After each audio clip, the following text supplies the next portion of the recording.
Comment allez-vous? Où est votre fils, s'il vous plaît?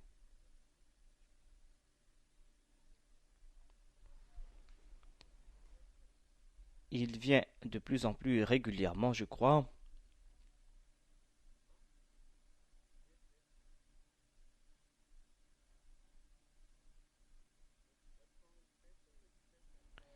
Et je comprends qu'il s'engage davantage maintenant.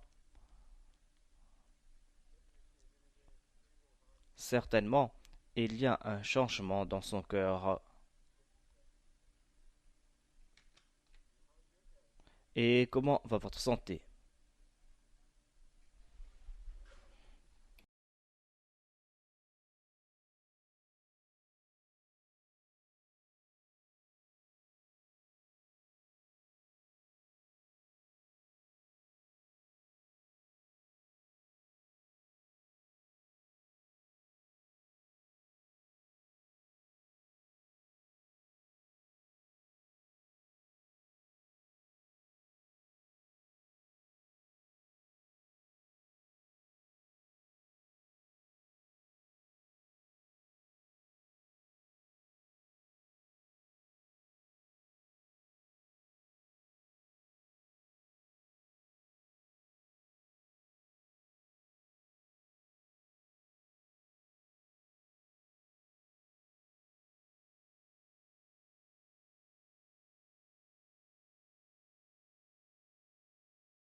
Dit que vous dissimuliez ce que vous avez au fond du cœur ou que vous le dévoiliez, Allah le sait.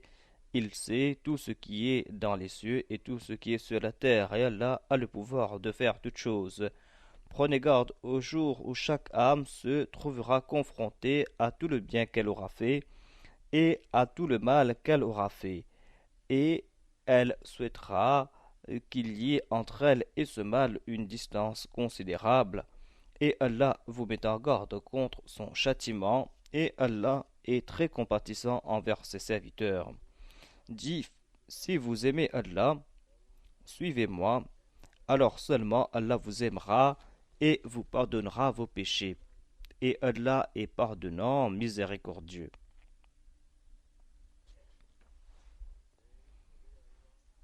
Dis, obéissez à Allah et à son messager, mais s'il tourne le dos, alors souvenez-vous qu'Allah n'aime pas les mécréants.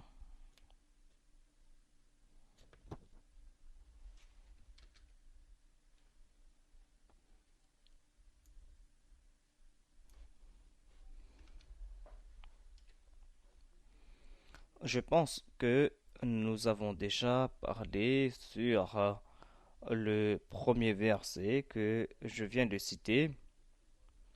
قل إن تخفوا ما في صدوركم أو تبدوه يعلمه الله ويعلم ما في السماوات وما في الأرض والله على كل شيء قدير. Je vais consulter mes notes pour voir si j'ai omis quelque chose.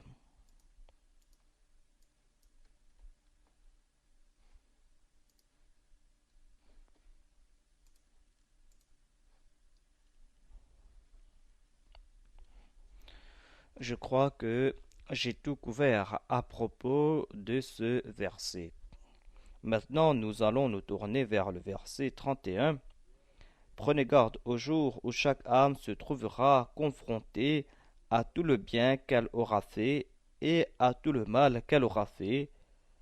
Elle souhaitera qu'il y ait entre elle et ce mal une distance considérable, et Allah vous met en garde contre son châtiment, et Allah est très compatissant envers ses serviteurs.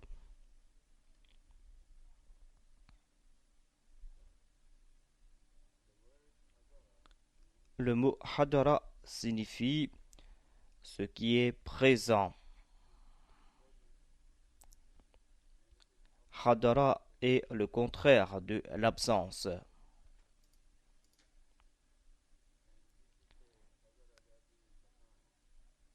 Cette expression hadara Zaydun Makan signifie que Zayd s'est présenté là-bas.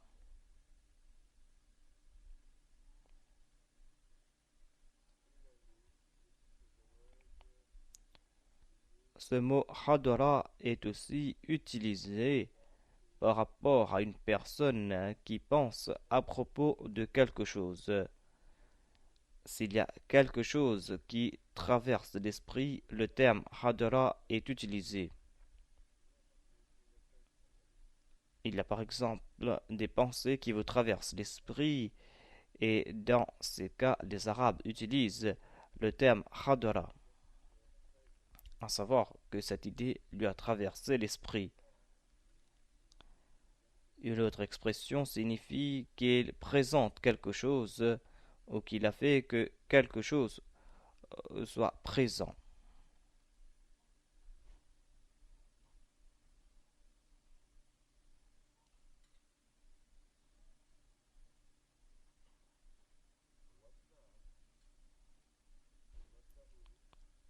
Waddahu est synonyme de ahabbahu, c'est-à-dire aimer quelque chose. Cela signifie un désir intense. Voilà ce que signifie le terme wadda.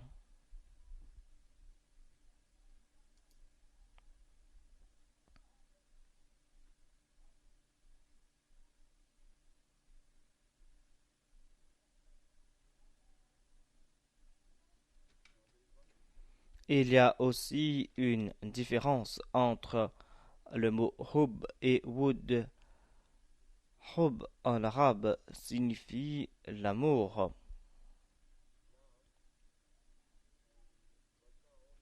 Wadda signifie entre autres désirer quelque chose. Tawadda ou wadda signifie désirer quelque chose. Hub est l'amour de court.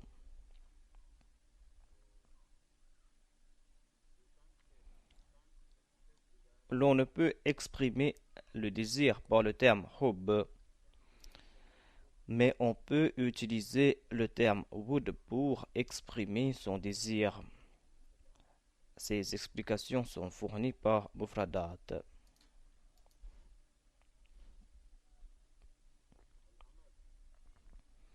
Al-Amad signifie une période ou une distance.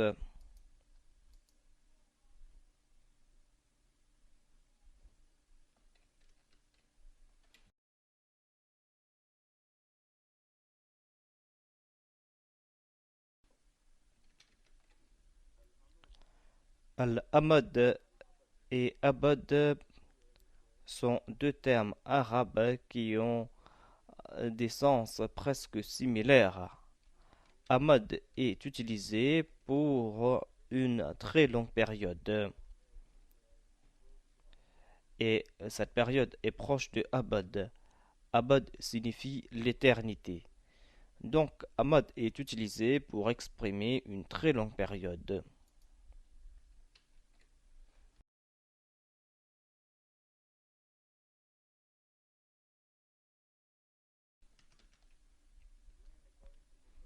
Selon Mufradat, il y a une différence subtile entre ces deux mots. Ces deux mots sont utilisés pour exprimer une longue période. Abad est utilisé aussi pour une période qui est longue mais qui est limitée. Et dans tous les cas, il n'est pas dit qu'Abad est éternel, mais il y a une différence présentée par Rahib concernant Abad et Amad.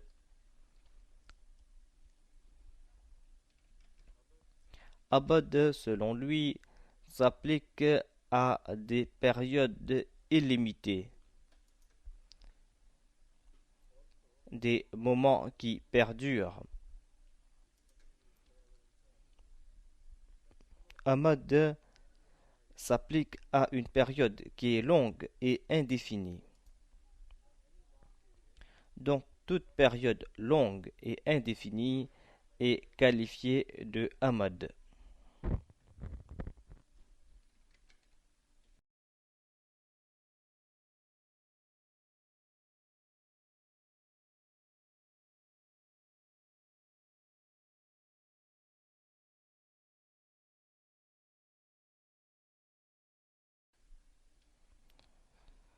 Ensuite, il y a le mot Raouf qui a été utilisé dans ce verset.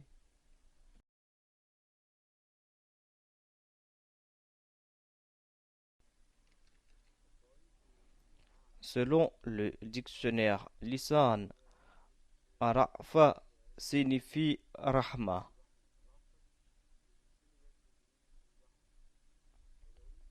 Donc, Raouf sera synonyme de Rahim. Mais dans le Saint-Coran, nous lisons cela à propos du Saint-Prophète Mohammed soit lui, Wabil mu'minina Raoufur Rahim. Est-ce cela une répétition des mêmes mots afin d'intensifier le sens ou y a-t-il une différence entre ces deux termes? Selon Lisan al-Arab, il y a une différence.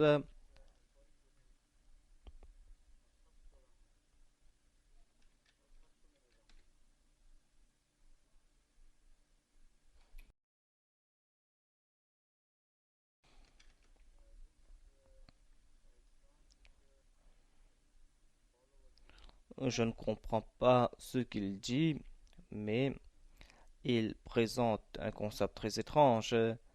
Il déclare que Rahma est plus large dans son application, plus étendue, et Rafa a une application plus limitée. Rahma a un sens beaucoup plus large et son application est beaucoup plus large comparée à Rafa. Mais la différence est que Rahma est utilisé pour des choses que l'on n'aime pas aussi, des choses qui sont mauvaises même. Mais Rafa est utilisé pour des objets ou pour des concepts qui sont bons ou des choses que l'on aime. Peut-être qu'il veut nous faire comprendre que le saint prophète, paix soit lui, est qualifié de Rahmatul lil Alamin. Et tout objet dans l'univers, tout objet vivant, animé ou inanimé, ne mérite pas l'amour du saint prophète Mohammed, paix soit lui. Voilà ce qu'il voulait dire peut-être, à savoir que Rahma a une application plus large, mais cela couvre aussi les objets qui ne méritent pas l'amour, des objets qui sont même haïssables. Donc le thème Rahma couvre tous ces objets, alors que Rafa s'applique à ces objets qui méritent réellement notre amour.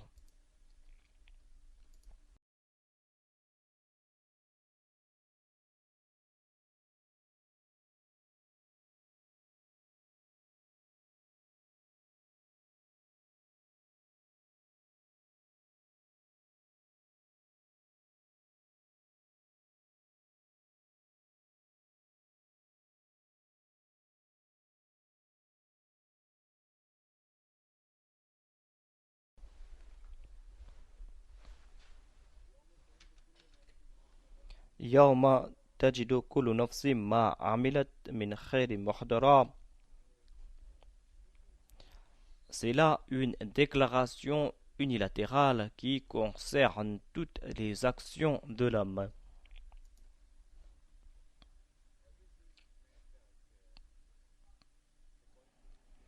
Selon cette déclaration, toutes les actions de l'homme lui seront présentées au jour de la résurrection. Et ce verset est similaire à une autre déclaration où il est dit وَمَنْ يَعْمَلْ مِثْقَالَ ذَرَّةٍ خَيْرًا يَرَهُ وَمَنْ يَعْمَلْ مِثْقَالَ ذَرَّةٍ شَرًّا يَرَهُ. Celui qui a accompli la moindre action, une action qui ressemble même à un atome de bien, cette personne verra cette action. C'est-à-dire, cette personne sera récompensée pour cette action. وَمَنْ يَعْمَلْ مِثْقَالَ ذَرَّةٍ شَرًّا يَرَهُ.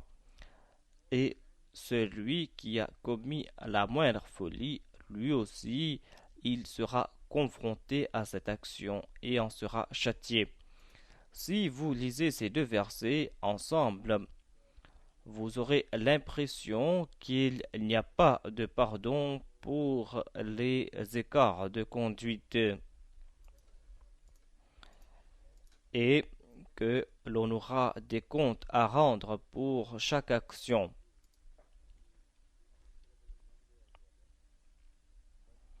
Mais dans d'autres versets, l'on nous présente une autre image.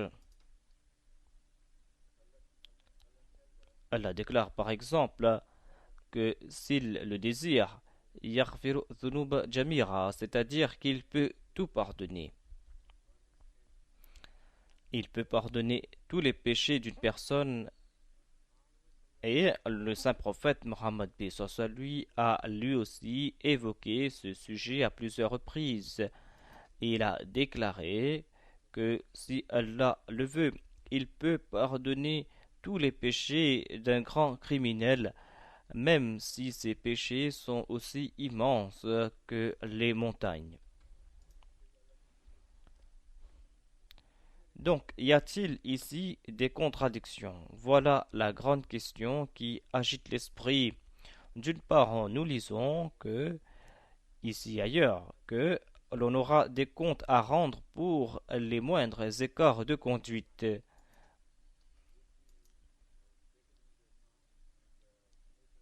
Et que les coupables auront des comptes à rendre à ce propos et vont voir les conséquences de leurs méfaits. Et d'autre part, on voit que Dieu efface les péchés même s'ils sont aussi grands que des montagnes. Donc, que signifie ce verset? Yorma tajidu kullu nafsin ma amilat min khairim muhdara wa ma amilat min su tawaddu law anna baynaha wa baynahu amadan ba'ida. L'on peut comprendre ce verset à la lumière d'un autre verset où il est dit qu'au jour de la résurrection, on va présenter aux hommes leur registre d'action, les registres dans lesquels sont présentées toutes leurs actions. Et ils vont s'en étonner et vont déclarer: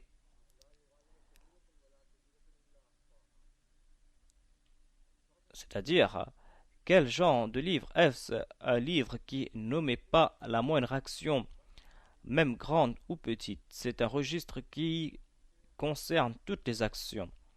En fait, c'est un système d'enregistrement qui a été évoqué dans ces versets. C'est un système qui mentionne tout, où l'on consigne tout. Selon cette déclaration et d'autres déclarations aussi, j'en ai conclu que tout ce que nous faisons ou tout ce qui se passe dans l'univers est consigné quelque part. Et ce système d'enregistrement est parfait et subtil. C'est un système qui n'omet rien. La moindre action aussi est enregistrée et la plus grande des actions est enregistrée. Donc, il n'y a pas de limite dans ce registre. La moindre action est mentionnée dans ce registre et la plus grande des actions aussi est consignée. Donc, l'on arrive à comprendre comment a eu lieu le Big Bang. Le Big Bang a eu lieu des milliards d'années de cela et c'est le plus grand événement de l'univers. Tout l'univers a commencé à exister grâce à cet événement et tout cela a été enregistré et nous pouvons même entendre cela jusqu'à présent. Quelques années cela, on pouvait aller dans le planétarium de Londres et entendre ce son qui a été amplifié. Et jusqu'à présent, la température de cet événement se trouve dans l'univers et on dit que c'est une température de 4 Kelvin. Cette chaleur du Big Bang est toujours présente dans l'univers et je pense que cette température est de 4 Kelvin. Et les ondes aussi sont toujours présentes.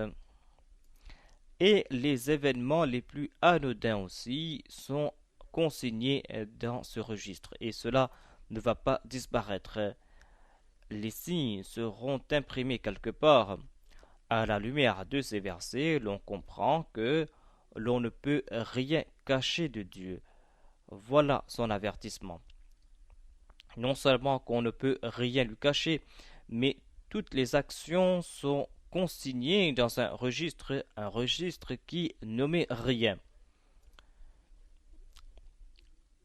Il est dit قل إن تخفوا ما في صدوركم أو تبدوه يعلمه الله. Que vous dissimuliez ce que vous avez au fond du cœur ou que vous le dévoiliez, Allah le sait. La connaissance de Dieu suffit-elle? Si le jour de la rétribution a lieu à des milliards d'années par exemple, nous aurons oublié toutes nos actions, il doit y avoir un système d'enregistrement afin de nous faire un rappel de nos actions. Allah sait cela, certes, mais ce que ce verset nous fait comprendre est que non seulement Allah sait cela, mais il consigne aussi toutes ses actions dans un registre éternel. Et le terme s'il le désire ou si Allah le désire est sous-entendu. Cela ne veut pas dire que tout le monde va voir ce registre. Cela veut tout simplement dire que la possibilité est là que chacun ou chaque âme sera confrontée à son registre si Allah le désire.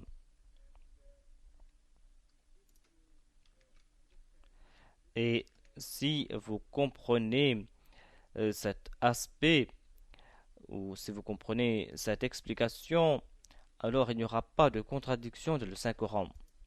Si quelqu'un insiste que non, chacun sera confronté à tous ses méfaits, même s'il a commis les moindres erreurs. Alors, que dire des prophètes? Car des prophètes aussi ont commis des oublis, et c'est pour cette raison qu'Allah les ordonne d'implorer son pardon, de dire Astaghfirullah Rabbi ou Allah pardonne-moi mes péchés. Donc que dire des prophètes dans ce cas?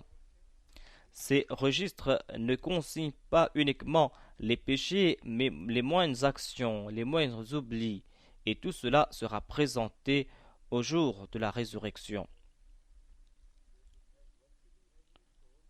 Cela ne veut pas dire que toute âme devra faire face à ses omissions ou à ses oublis.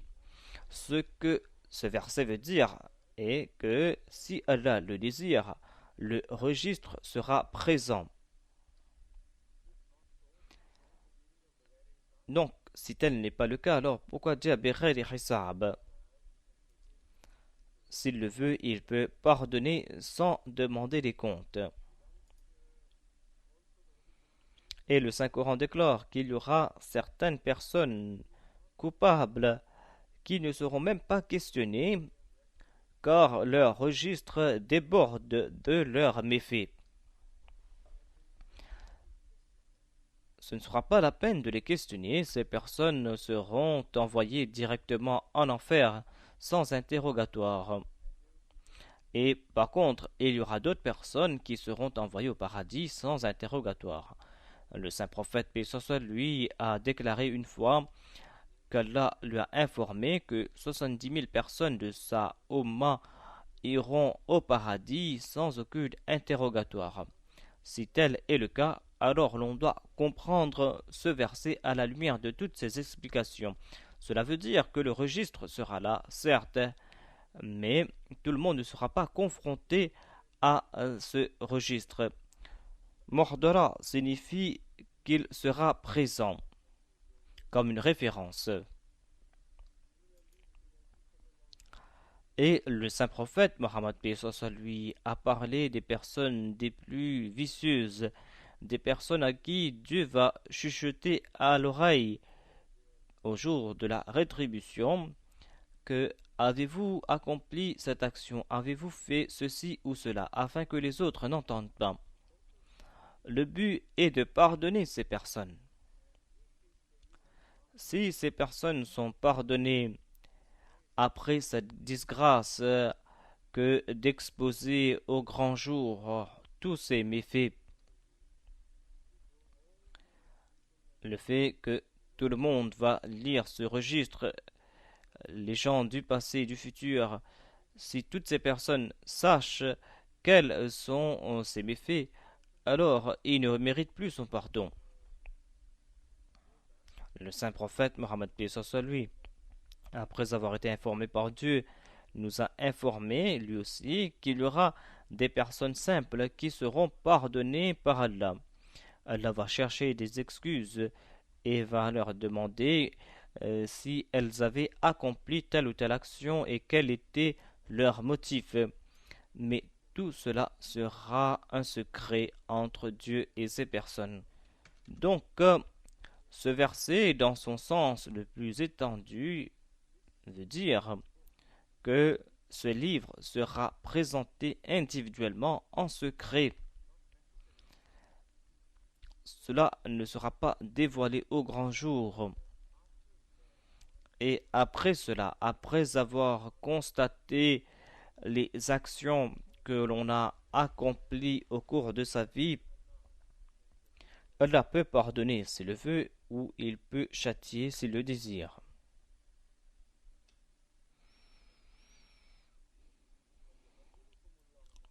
وَيُحَذِّرُكُمُ اللَّهُ نَفْسَهُ وَاللَّهُ رَءُوفٌ بِالْعِبَادِ. Et Allah vous avertit contre son châtiment. Dans la traduction, il y a son châtiment, et son châtiment est en fait une explication de ce verset. En fait, dans le verset est Yuharrikumullahu nafsah. Allah vous avertit concernant sa personne. On ne trouve pas mention de châtiment ici. Ce style a donc un sens spécifique. Ce n'est pas uniquement le châtiment qui est mentionné. Dieu lui-même est évoqué ici, comparé aux objets matériels.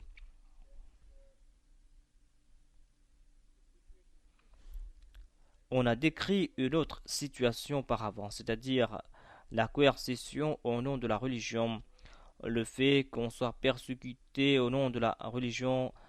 On a évoqué l'inquisition, on a évoqué le fait que l'on veut que l'on change de foi, sinon on sera châtié. Ici, on lui fait un rappel. Cela ne veut pas dire qu'il sera châtié par eux et par Dieu. Mais il déclare que si vous accomplissez ces actions, vous allez perdre Dieu. Yuhadhirukumullahu nafsa veut dire que vous devez comprendre quelle sera votre perte. Si, craignant un châtiment, vous faites une déclaration contre votre croyance, voilà la situation qui est décrite. Donc, si, craignant un châtiment, vous dites ou vous prononcez des paroles contre Dieu ou contre les saints, si vous êtes confronté à cette situation, Allah ne vous rappelle pas uniquement ce châtiment. Allah ne déclare pas que vous serez châtié ici-bas ou dans le delà. Dans cette situation précaire, le pauvre supplicié sera dans un état des plus lamentables, à savoir que de toute façon il sera châtié. Donc ce n'est pas une très bonne façon de présenter les choses. Mais le Saint-Coran a présenté cela dans une façon plus subtile. Le châtiment est peut-être sous-entendu, mais l'emphase est sur la personne de Dieu. Yuhadhirukumullahu nafsa, Allah vous avertit contre lui. Cela veut dire tout simplement que vous allez perdre Dieu. Et c'est exactement ce qu'a déclaré le verset précédent. Donc, Yuhadhirukum est soutenu par le Saint-Coran. Lorsqu'on a évoqué cette situation dans un des versets précédents, il est dit Laysa minallahi fi shay'in. De telles personnes n'auront rien à voir avec Dieu. Ces personnes vont choisir leur allié. Ces personnes vont choisir d'autres que Dieu. Une fois que ces personnes sont enclins vers les autres, elles vont perdre Allah, elles vont perdre Dieu. Donc c'est pour cette raison que le mot nafsa a été répété ici et pas le mot châtiment. Maintenant le verset 32 dit si vous aimez Allah, suivez-moi, alors seulement Allah vous aimera et vous pardonnera vos péchés, et Allah est pardonnant, miséricordieux. C'est un verset très important. C'est vrai que le Saint-Coran est très important et que chaque verset est très important, mais Allah a ainsi créé l'univers. Il y a des plaines qui sont très importantes, mais il y a aussi des montagnes et il y a aussi d'immenses chaînes de montagnes. Il y a par exemple les monts comme le mont Everest. Donc, dans le Saint-Coran, vous allez aussi constater ces mêmes hauts et bas. Chaque verset a sa beauté, mais dans certains cas, vous allez constater que certains versets dépassent les autres. Des versets qui subjuguent par leur beauté. Voilà un de ces versets. C'est un verset très important, riche de leçons et qui concerne la psychologie humaine. قُلْ إِن كُنْتُمْ تُحِبُّونَ اللَّهَ فَاتَّبِعُونِي. Dis si vous aimez Allah, alors suivez-moi. يُحْبِبْكُمُ alors seulement Allah vous aimera. وَيَغْفِرْ لَكُمْ ذُنُوبَكُمْ et il vous pardonnera vos péchés. Wallahu ghafurur rahim. Et Allah est très pardonnant, miséricordieux.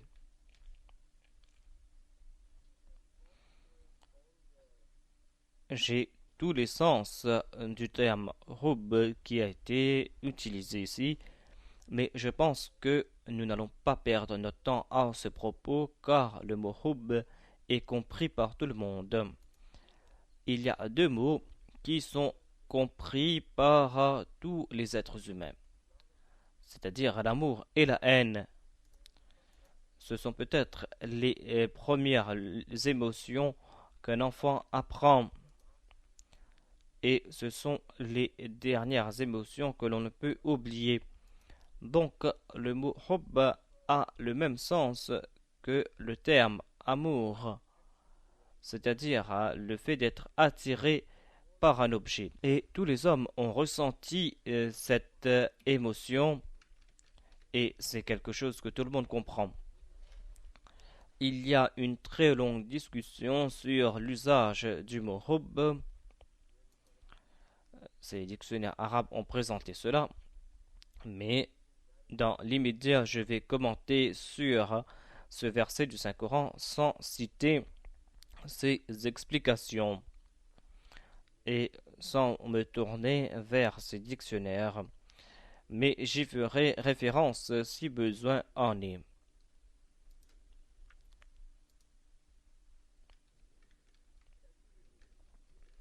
Toute religion enseigne l'amour de Dieu. toute religion où l'on trouve le concept de Dieu enseigne l'amour de Dieu. Et toutes ces personnes qui appartiennent à ces religions croient qu'ils aiment Dieu ou déclarent qu'ils aiment Dieu. L'amour pour Dieu est donc l'essence de chaque religion. Mais si vous déclarez que vous aimez Dieu, comment savoir que vous l'aimez réellement? Comment savoir si l'on n'aime pas Dieu ou que l'on pense qu'on aime Dieu? Lorsqu'on commence à réfléchir à ce propos, à savoir que certaines personnes se fouvoient dans leurs croyances, il y a d'immenses possibilités qui s'offrent à vous. Quotidiennement, nous disons que nous aimons quelque chose ou quelqu'un. Et ensuite, lorsque nous sommes confrontés à certaines situations, dans des moments de crise, nous abandonnons ces personnes. Et pour chaque amour, il y a un seuil de tolérance. S'il y a des pressions contre cet amour, il y aura un temps lorsqu'on va passer ce seuil et que l'on va abandonner celui ou celle qu'on aime. Voilà la chose la plus importante concernant l'amour.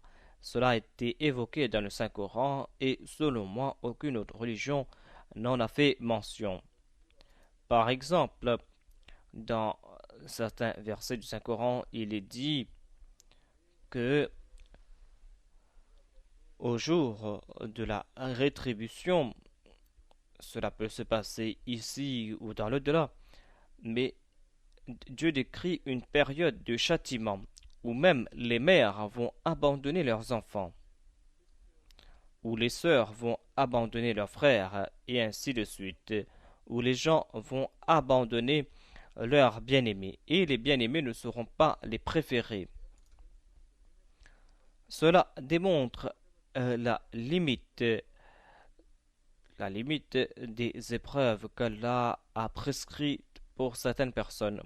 Cela démontre que l'on peut mesurer l'amour en degrés, à savoir que peut soutenir l'amour, que signifie l'amour. On doit comprendre cela d'abord et ensuite on va se tourner vers ce verset et on va évoquer des discussions très intéressantes. L'amour signifie préférer quelqu'un d'autre à sa propre personne. Dans certaines situations, on préfère quelqu'un d'autre à sa propre personne. Voilà ce que signifie l'amour. Si on accomplit cette action est générée par l'amour.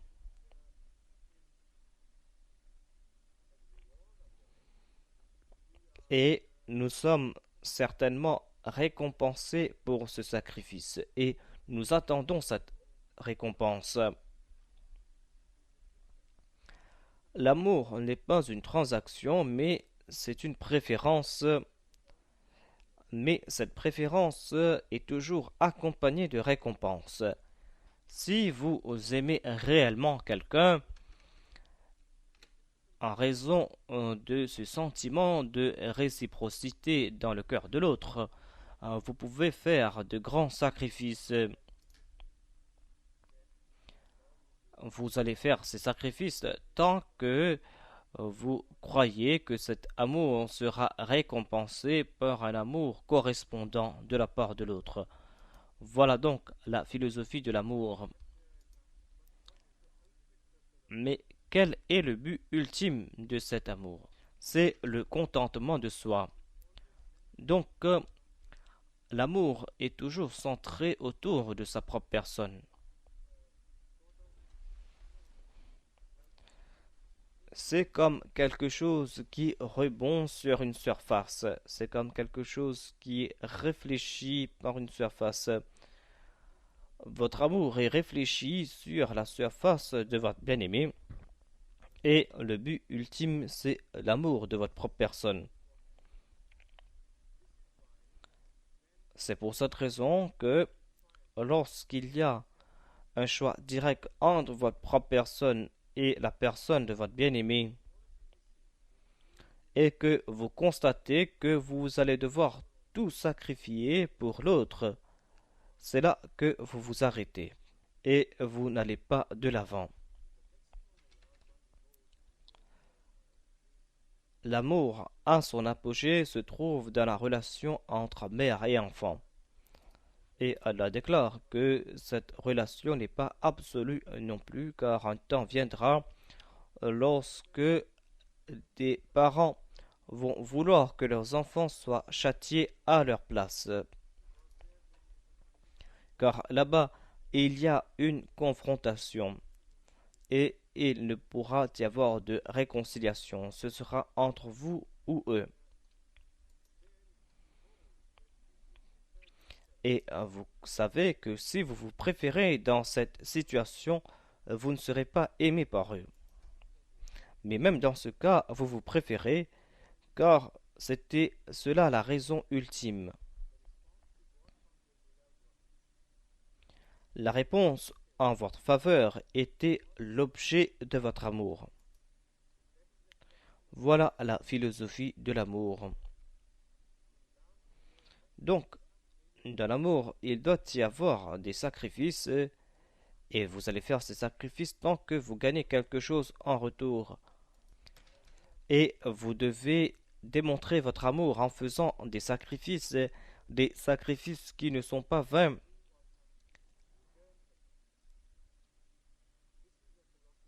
Voilà donc la philosophie de l'amour. Si vous déclarez que vous aimez quelqu'un et que vous ne ferez pas de sacrifice au moment opportun, ce sera là une épreuve pour mesurer votre amour. C'est là le seuil que vous avez vous-même placé. Vous avez déclaré que mon amour ne dépasse pas ce seuil. Dans bon nombre de cas, nous sommes trompés par notre amour. Nous pensons que nous aimons quelqu'un. Par exemple, on peut voir un bel enfant. Vous pouvez dire j'aime cet enfant beaucoup. Mais dès que cet enfant commence à vous ennuyer, dès qu'il commence à commettre des bêtises, vous pouvez même le frapper. Vous pouvez même l'envoyer en enfer. Donc, votre état d'amour est très bas. Et dans le même cas, ces amours peuvent être même imaginaires. Par exemple, vous aimez les héros de certains livres. Vous aimez les héros qui sont mentionnés dans les films, etc. Et des fois, vous commencez même à pleurer en raison de leur misère. Et vous êtes fou de joie si ces personnes sont dans le bonheur. Mais si on vous demande de donner un franc pour cet héros, allez-vous le faire? Peut-être que vous n'allez même pas donner un sou pour cet amour imaginaire, car cet héros était imaginaire et l'amour aussi était imaginaire.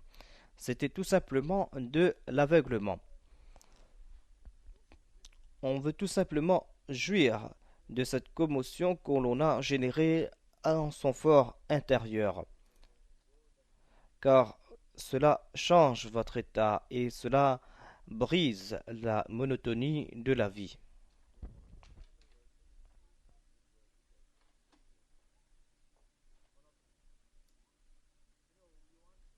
Donc, dans certains cas, l'on veut briser cette monotonie et c'est pour cette raison qu'on imagine qu'on aime quelqu'un ou que l'on est quelqu'un et cela s'arrête là.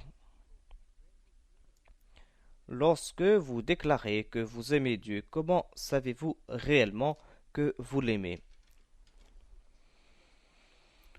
Pourquoi Dieu va-t-il commencer à vous aimer si vous déclarez que vous l'aimez? Dieu n'est pas un humain qui est impressionné par vos déclarations. Vous pouvez tromper quelques personnes en disant que vous l'aimez et cette personne va répondre à vos assauts d'amour. Mais cela ne peut se passer avec Dieu. Il sait que si votre amour est sincère, il doit y avoir un niveau de sacrifice. Et si vous aimez Allah, le seuil de cet amour doit être le plus haut, car c'est là l'amour le plus sublime que l'on peut expériencer. Et c'est la plus grande déclaration d'amour. L'amour pour Dieu n'est pas une déclaration ordinaire. Et dans chaque religion, l'on clame que l'on aime Dieu.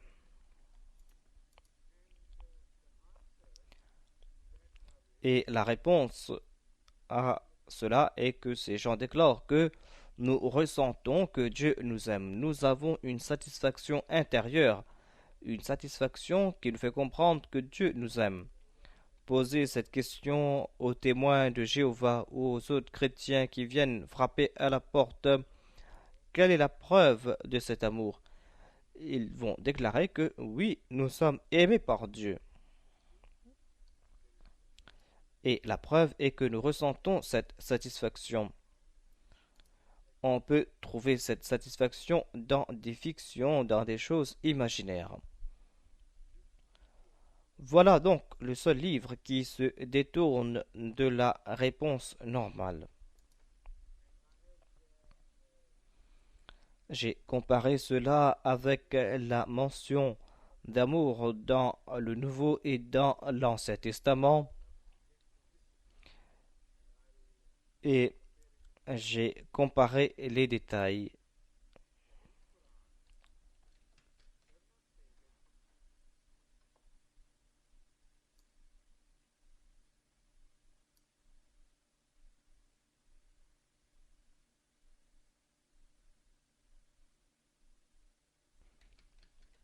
Mais nous allons nous tourner vers cela après. Ici, Allah ne déclare pas que si vous aimez Dieu, aimez le saint prophète Mohammed lui. Il est dit, si vous aimez Allah, suivez le saint prophète Mohammed lui. C'est quelque chose de très étrange, car si vous aimez quelqu'un, la réponse est qu'il va vous aimer.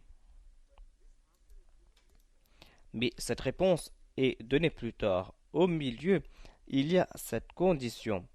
In kuntum tuhibbuna Allah fattabi'uni yuhibbukumullah. Allah va vous aimer, certes, mais à condition que, afin de prouver votre amour, vous me suivez moi, le prophète de Dieu.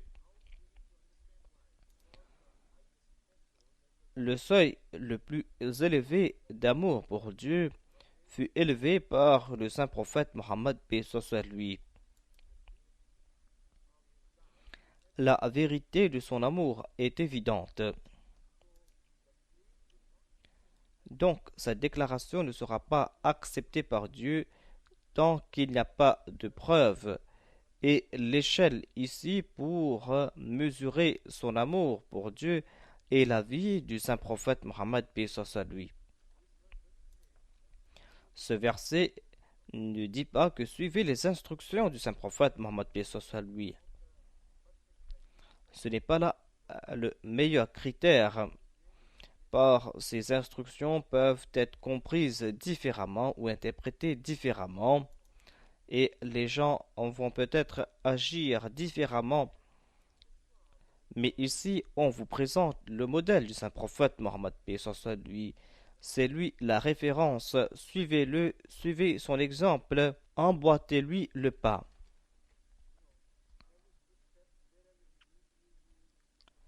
Vous devez partir dans chaque direction qu'il a suivie. Si vous le faites, alors certainement Dieu va vous aimer. La question que l'on doit se poser ici est que le saint prophète Mohammed paix soit lui est un amoureux parfait. Voilà ce qu'on comprend de ce verset. Si vous suivez le modèle d'un amoureux parfait, vous allez prouver votre amour dans la mesure que vous le suivez. Et cet amour sera réciproque et Dieu aussi va vous aimer. Voilà donc le message de ce verset. Mais il y a quelque chose qui n'est pas clair. Le saint prophète Mohammed lui était parfait et n'a jamais péché lui. Comment peut-on accomplir ces actions et comment être aimé? Et immédiatement après cela, il y a une autre question. Selon la philosophie chrétienne, l'on ne peut être aimé par Dieu si l'on a péché. Dieu ne va pas nous aimer si on n'est pas lavé de ses péchés. Donc même si vous suivez le saint prophète Mohammed soit lui, vous ne pouvez pas le faire à la perfection et vous ne pouvez pas être aussi innocent que lui. Et même si après cela vous ne commettez pas de péché, et cela est impossible, mais que dire des péchés du passé? Comment Dieu vous aimera-t-il en dépit de tous vos péchés? Des péchés que vous avez commis avant de commencer à suivre le saint prophète Mohammed paix soit lui. La réponse est donnée ici. Yuhbibkumullahu wa yaghfir lakum dhunubakum. Allah vous aimera et vous pardonnera vos péchés. C'est quelque chose de très important, quelque chose qui n'a pas été évoqué dans le Nouveau Testament. La philosophie évoquée ici est dans l'autre sens. Pour aimer quelqu'un, Allah n'attend pas que les gens soient complètement innocents de leurs péchés.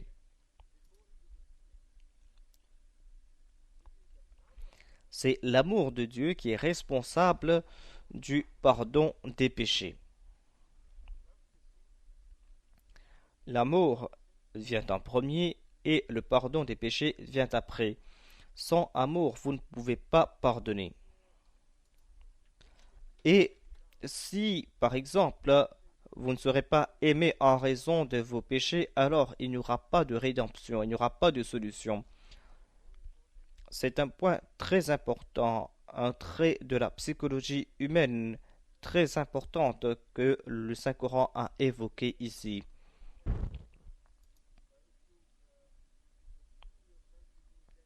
Mettez-vous dans cette situation.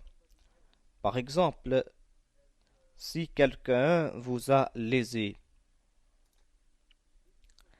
allez-vous pardonner ce criminel? Si quelqu'un que vous aimez déclare que puisqu'il a été bon envers moi, alors pardonnez-lui. Est-ce cela la seule façon de lui pardonner? Pourquoi pardonner quelqu'un d'autre en raison d'une autre personne? Vous pouvez le faire uniquement parce que vous aimez cette personne. La raison pour laquelle vous pardonnez les autres pour une tierce personne, c'est que vous aimez cette personne. Mais si vous aimez les pécheurs, pourquoi ne pas les pardonner? Pourquoi le faire indirectement? Cette philosophie qui dit que l'on a besoin d'un innocent pour intercéder entre Dieu et les pécheurs est erronée. Cette philosophie est complètement erronée, car lorsque vous l'appliquez à des situations humaines, vous constatez que cela n'est pas nécessaire. Vous pardonnez une personne si vous l'aimez plus, et vous le pardonnez moins si vous l'aimez moins. Voilà ce qui se passe dans la vie quotidiennement. Vous êtes plus tolérant envers les erreurs de ceux que vous aimez. Vous êtes plus tolérant envers vos enfants pour leurs erreurs. Et dans certains cas, vous êtes si tolérant que vous ne voyez pas les fautes de vos enfants. Certaines mères ne voient pas les fautes de leurs enfants. C'est pour cette raison que ces enfants sont libres de faire ce qu'ils veulent faire. Il y a des mères qui viennent avec leurs enfants dans votre maison et ces enfants mettent votre maison en sens dessus-dessous. Ces enfants crient à tue-tête, jettent de l'eau partout ou urinent partout et les mères ne sont pas troublées. Elles sont là, tranquilles, sans rien dire. Mais si un autre enfant va dans leur maison, et si cet enfant fait le moindre bruit, si cet enfant fait la moindre bêtise, ils vont noter cela et lorsque les invités vont partir, elles vont dire regardez l'éducation que celui-ci a donnée à son enfant. Tout cela est en raison de l'amour. C'est l'amour qui est responsable du pardon des péchés. Vous n'attendez pas pour que quelqu'un soit innocent pour l'aimer après. L'amour précède toujours le pardon. Si Allah vous aime, alors certainement il va vous pardonner. Mais pourquoi doit-il vous aimer si vous ne l'aimez pas? Et si vous l'aimez, votre amour doit être réel. Et pour mesurer cet amour, vous devez accomplir des actions, vous devez être honnête, vous devez faire des sacrifices,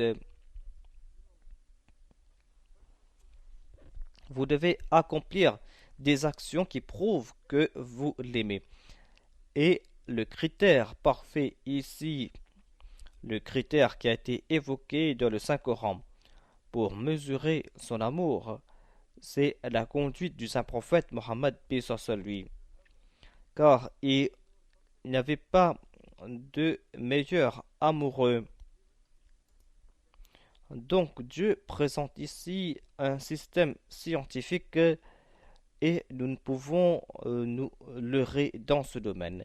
Si nous aimons Allah, Allah va nous juger à quel point nous sommes en train de suivre le saint prophète Mohammed paix soit lui. Si nous suivons son exemple, c'est là que nous allons prouver que nous aimons Allah. Et si nous ne pouvons pas le suivre, on va montrer ses limites.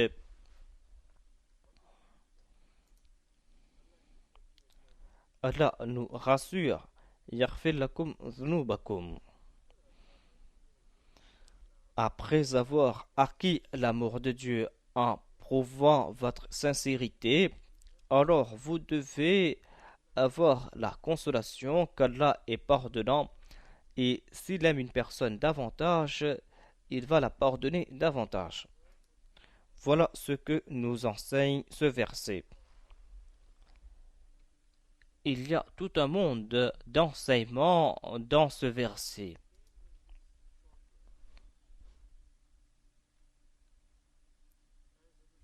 Tout comme l'a déclaré Hadrat Aisha radhiyallahu anha, elle a déclaré que la vie, la sira du saint prophète Mohammed paix soit lui était le Saint Coran en soi.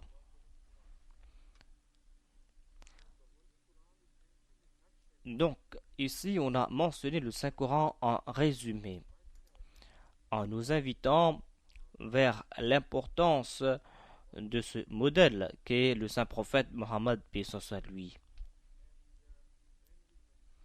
Et lorsque vous l'imaginez, vous devez comprendre qu'il est l'exemple vivant du Saint-Coran. Donc, à la lumière de tout cela, l'on comprend que c'est le saint prophète Mohammed paix soit lui qui est la référence. On doit comprendre le Saint-Coran en passant par le saint prophète Mohammed paix soit lui. Voilà ce qui a été mentionné ici.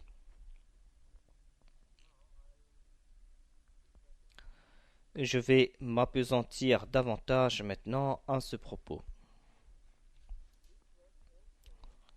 Ce verset est aussi un grand compliment au saint prophète Mohammed paix soit lui.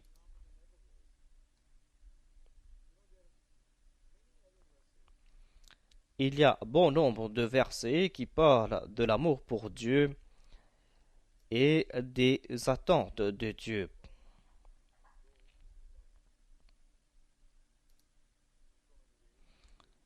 Dans différents endroits, Allah évoque cela.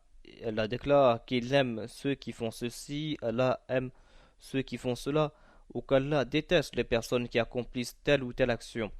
Tout cela a été évoqué, mais tout cela s'applique au saint prophète Mohammed soit lui en premier.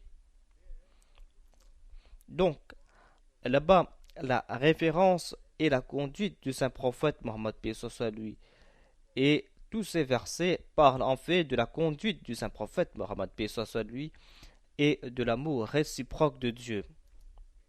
Là où on trouve mention de cela, l'objet de cela est le saint prophète Mohammed en premier. Et l'on a compris cela à la lumière de ce verset que l'on est en train d'étudier ici.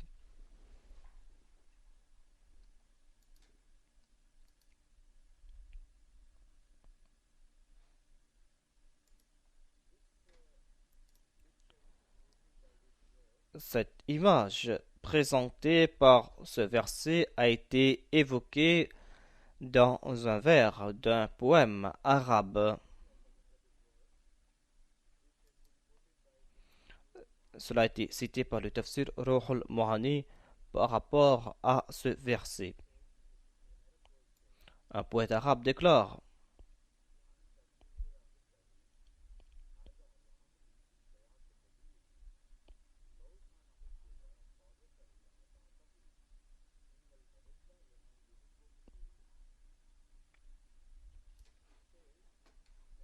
il déclare que tu as désobéi à Allah ton Seigneur, mais tu clames que tu l'aimes.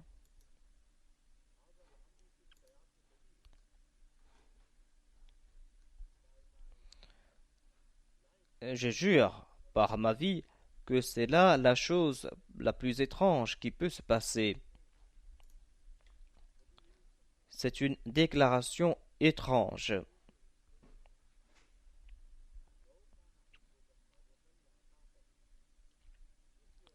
Si ton amour était vrai, tu aurais dû suivre Dieu. Tu aurais dû l'obéir. Celui qui aime quelqu'un est tout le temps obéissant envers son bien-aimé. C'est un très beau couplet, mais tout ce qui a été dit ici n'est pas entièrement vrai.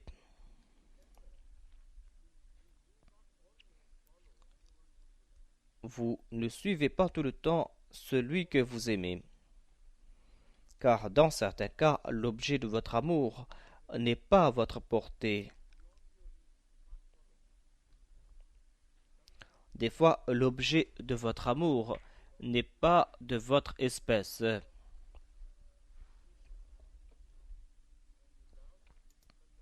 Et vous aimez ces objets alors que vous ne pouvez pas les suivre. Par exemple, ici au Royaume-Uni, il y a des gens qui aiment leurs chiens comme des fous. Ils sont si amoureux fous de leurs chiens que dans certains cas, ils lèguent tous leurs biens à leurs chiens au lieu que de léguer ces biens à leurs parents pauvres. Cela prouve leur amour. Mais ils ne peuvent suivre un chien.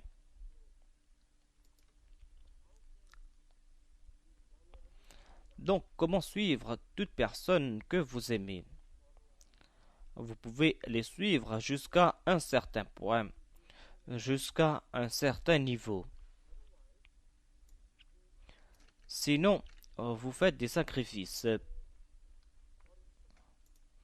ou vous suivez ses instructions. Voilà tout. Voilà ce que signifie Ata. En ce qui concerne l'amour pour Dieu, vous ne pouvez le faire dans la pratique. C'est-à-dire, vous ne pouvez pas suivre Dieu dans la pratique car vous ne pouvez pas voir Dieu agir. Dieu n'est pas un modèle pour vous. Vous pouvez tout simplement suivre ses instructions. Voilà à quel point vous pouvez suivre Dieu. Si vous suivez Dieu, il doit y avoir aussi un modèle parfait pour vous faire comprendre comment suivre Dieu. Comme je l'ai dit, les gens comprennent différemment les enseignements et les instructions, et il peut y avoir des lacunes. Et si votre amour est infime, alors vous allez le suivre superficiellement et il n'y aura pas cet amour véritable. C'est pour cette raison que les modèles sont essentiels dans les religions. Dans aucune religion, il ne peut y avoir de modèle. Et le modèle ou la référence doit posséder les mêmes aptitudes que vous. Cette référence ne doit pas dépasser vos aptitudes, sinon cette référence ne sera pas un modèle pour vous. C'est pour cette raison qu'il n'est pas dit ici que si vous aimez Allah, alors suivez Allah. Alors que concernant les instructions, vous voyez cette référence partout dans le Saint-Coran, savoir que vous devez obéir à Allah, Atiur Laha wa Atiur Rasoul. Mais vous allez aussi voir aussi l'obéissance envers le messager.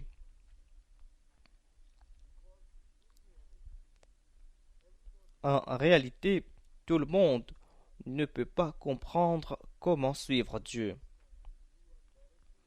Ceux qui ont compris cela sont ceux qui reçoivent ces instructions directement par Dieu. Car vous ne pouvez pas suivre Dieu à la lettre. Dieu est différent de vous. Vous pouvez le suivre jusqu'à un certain point et en suivant ses instructions ou en exprimant ses attributs, en imitant certains de ses attributs. Vous ne pouvez pas imiter tous ses attributs. Donc, vous pouvez suivre Allah jusqu'à un certain point. Et si vous n'avez pas un modèle, et si Allah ne vous a pas enseigné directement, vous serez tout le temps de la confusion. C'est pour cette raison que le Saint-Coran déclare In kuntum tuhibbuna Allah. La réponse est que nous aimons Allah, mais nous ne savons pas comment exprimer cet amour.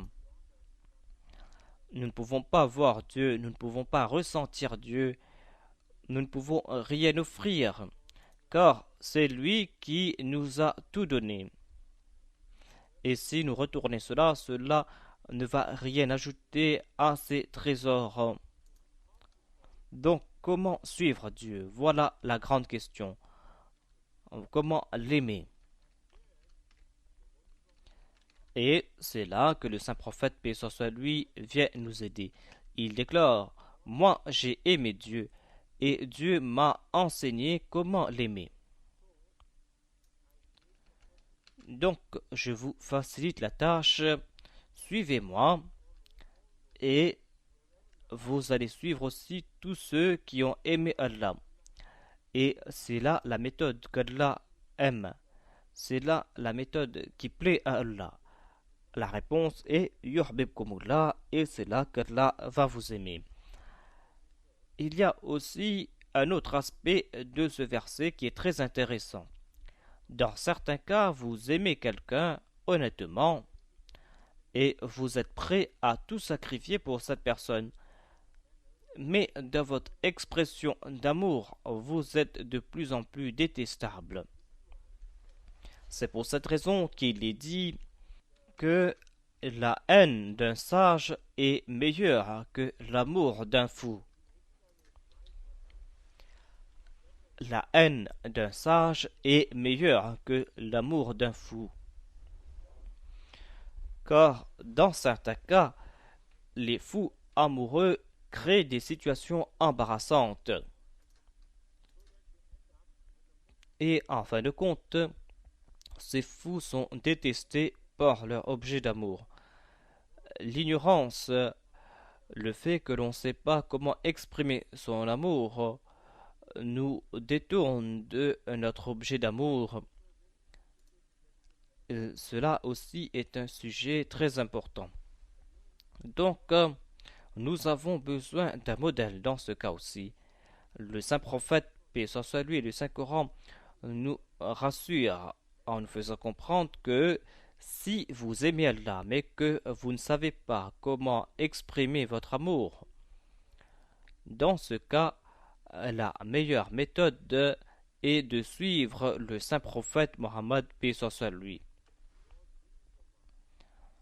car il est celui qui a aimé Dieu et il est le bien-aimé de Dieu. Il est celui qui est le plus aimé par Dieu.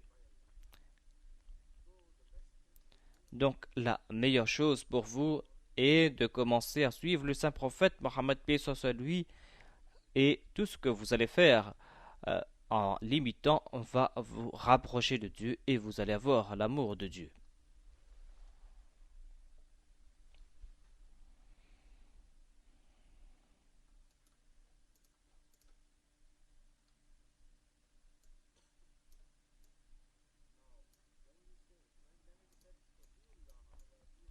Quand il est dit Atiullah wa Atiur Rasoul, le terme Atiru concerne les instructions et le fait d'imiter. Concernant Allah, il y a uniquement les instructions et on peut l'imiter en essayant de concevoir ce qu'il est et en essayant d'être à son image. Mais c'est là un sens très limité du terme Ata. Tout ce qu'on peut faire, c'est de suivre ses instructions. Et en ce qui concerne les prophètes, le terme Artueo concerne à la fois leurs modèles et leurs instructions. Et il n'y a rien que nous pouvons accomplir jusqu'à un certain point. Quand l'objet de votre amour est complètement différent dans sa nature, vous ne pouvez pas le suivre, même dans les moindres pratiques, car sa conduite dans certains domaines ou dans tous les domaines vous dépasse et vous ne pouvez pas le suivre. Il y avait par exemple un débat entre un musulman ignorant et un savant chrétien. J'ai rencontré ce musulman qui est du Sindh. C'était en fait un illettré.